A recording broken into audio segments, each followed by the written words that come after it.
Welcome, guys, to Interviews with Artists, episode 4. My name's Sid Phillips, the art director at Fract, and we have the artist of Broken Maze, our latest collection launching on the 3rd of December. Introduce yourself. Hi, my name is Ehsan Parizi. I'm a visual effects artist based in New York. I do a lot of generative art and code art and whatever you want to call it, procedural art sometimes. Yeah, my main focus is like nature inspired and patterns and like growth patterns and like things like that. Been doing this on the side for 5-6 years now. You can find me on Instagram at EPARIZI, Parizi, and on Twitter at EHSAN_PARIZI, Ehsan_Parizi. Yeah?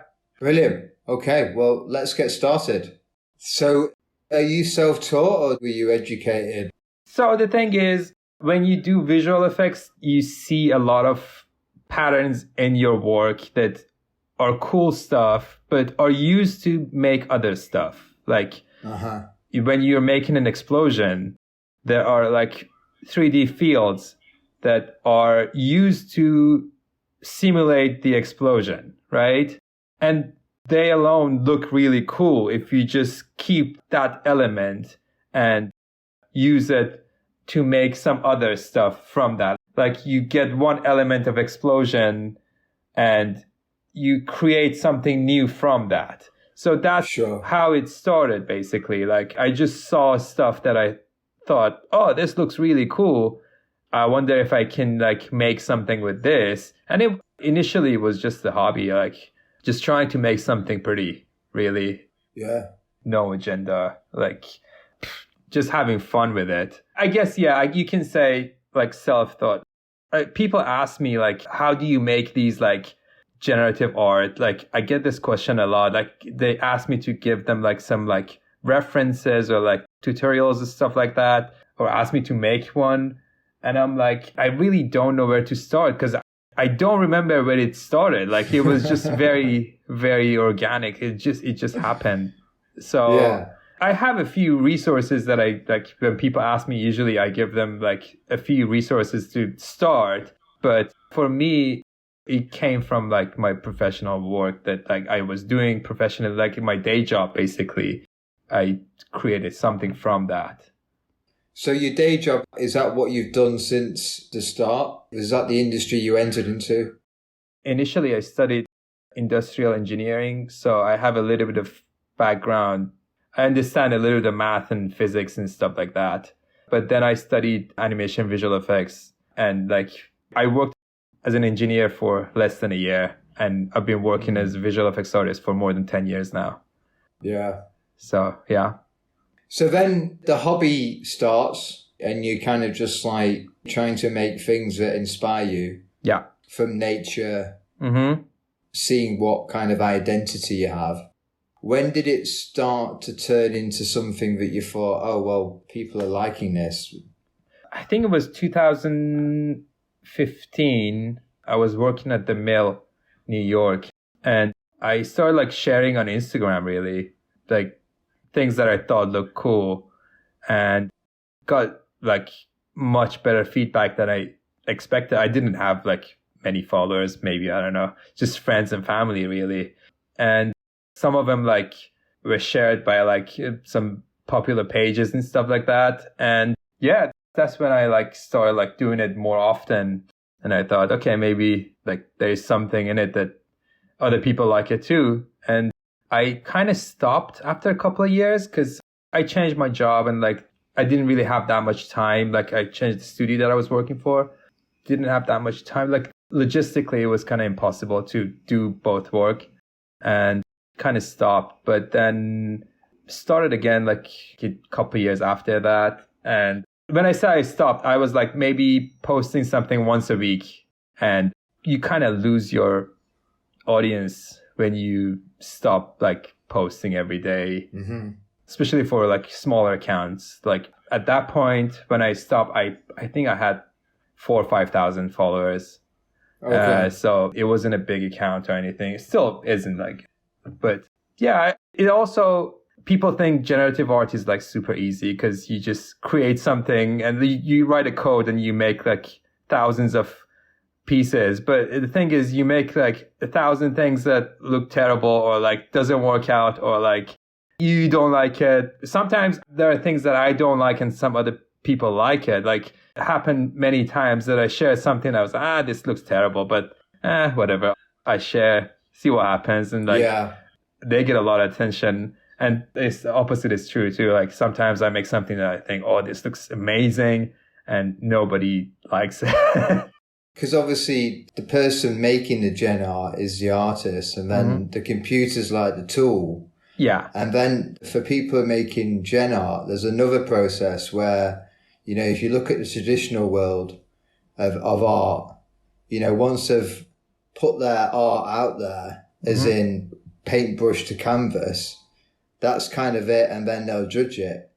You have another step where you've got to think of the coding, the creativity to input into the computer, and then the parameters. Yeah. And then what comes back, you've then got to then tighten that code, tighten those parameters. Yeah. And then it comes back again, and you've got to keep on that curation process. Yeah. There's far more steps than people actually understand. Yeah. My next question is kind of going into like the NFTs. Where did that come in? How did you find out about that? Oh, that was, I think, 3 years ago. Well, Super Rare started like, when Super Rare started, I think they contacted me and they said, do you want to be on Super Rare? And I didn't know anything about crypto art or like NFTs. I looked it up and I thought, this is very interesting. But I just was, I guess, lazy. And I didn't really think that I can sell. Because they asked me to send some examples and I sent some and they were like, oh yeah, like we like your work. We want to have you on our platform. And then I was like, okay. And then I never minted anything there and kind of like forgot about it. And then I saw one of my coworkers selling like a lot of NFTs. And I was like, oh, John Newlander, he was Method. And I was like, oh, maybe I should check it out again. And that was like when it was like super hot and like Super Rare was like, oh, you didn't use your like invitation code and like you have to apply again. And they never accepted me again. So that's a different story. But yeah, I knew about this probably, I think that's 4 years ago. Okay. Yeah, I knew about it. Again, I wasn't active in it. I started again last summer. So I started like doing some research and seeing like how I can do it.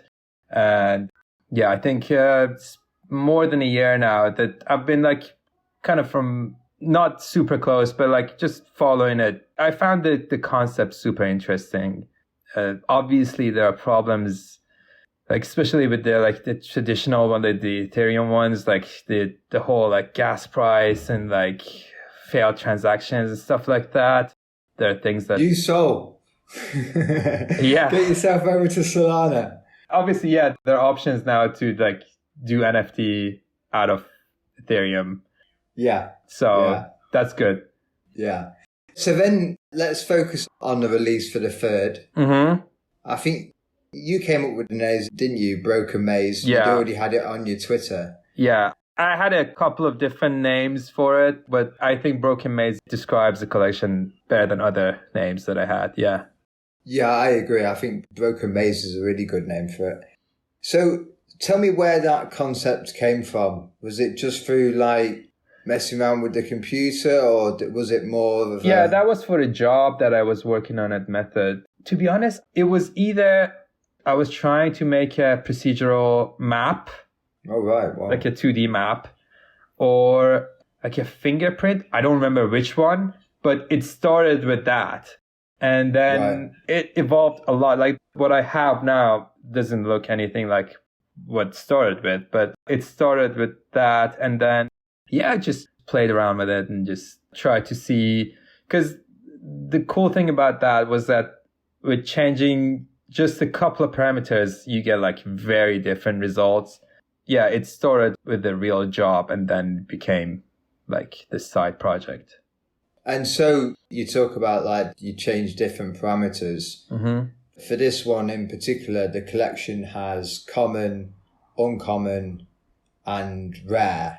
Right. And we've created this together somewhat. Mm-hmm. Reduce numbers, increase numbers. Yeah. I've really enjoyed the process. Yeah, me too. So in terms of like collection names, Mm-hmm. give me a brief description of what's contained within the common category. Basically, all of them are like circles. Like if you look at the whole picture is a circle. A common is like, doesn't have like a distinctive pattern or shape in it. It's just a maze, like it's a circle with like a maze in it. Each one is different. And some of them do look like having some kind of pattern, but they really don't. And the common one is the one that takes less processing than the other collections. And the other thing to dive into is like, you see this as an NFT sometimes 1 inch by 1 inch within your wallet.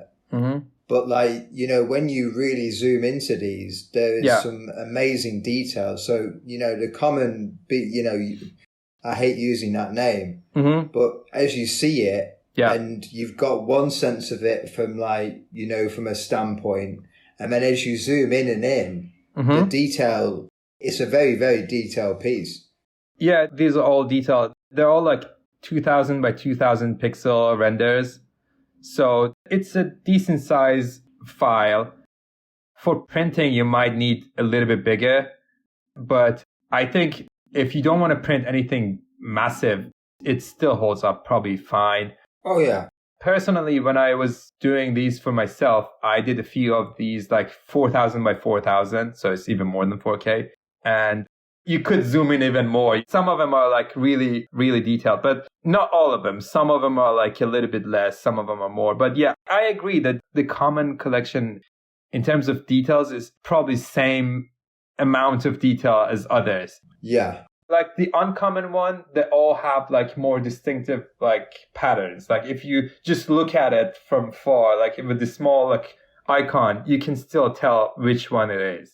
You've led me on nicely to the next question of the categories within that. Mm-hmm. I mean, we've just literally just been discussing tornado, haven't we? Yeah. So we have 3 categories. And that's quite obvious. I mean, the shapes in that, really bring a sense of like weather. Yeah. And then we've also got some other categories. Yeah, we have tornado, we have horizon, which is like also, if you look at it, it looks like a horizon. And we have spiral, which also it's like maybe not the most creative. If you look at it, it is what it is. The spiral one personally is my favorite.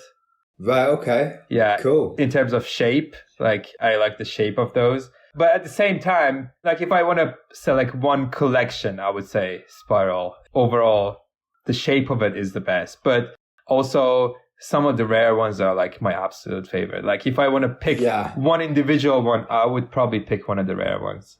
So we move on to rares, and we've got an introduction of colour now. We've got a black background with some amazingly, eye-popping colours, and still, the detail that goes along with it as well. Yeah. We have green garden and we have Persian rug. Yeah.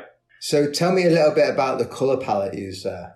Yeah, the green garden was like, I don't know if I might change the name, but maybe not after this. It does look like a green garden. It's just like green stuff and some red and orange. The Persian rug was basically the reverse of that. And like in green garden, we have more green, a little bit of orange, a little bit of red. In Persian rug, we have more red, more orange, a little bit of green. And the name came to me because I'm Iranian, so like I grew up on Persian rugs and like I know Persian, the colors and everything. So when I saw it, I thought, oh, this looks like a Persian rug. Because that's one of the cool things about generative art. You know, like roughly what you're going to get, but you always get surprised because like there are always things that you didn't expect.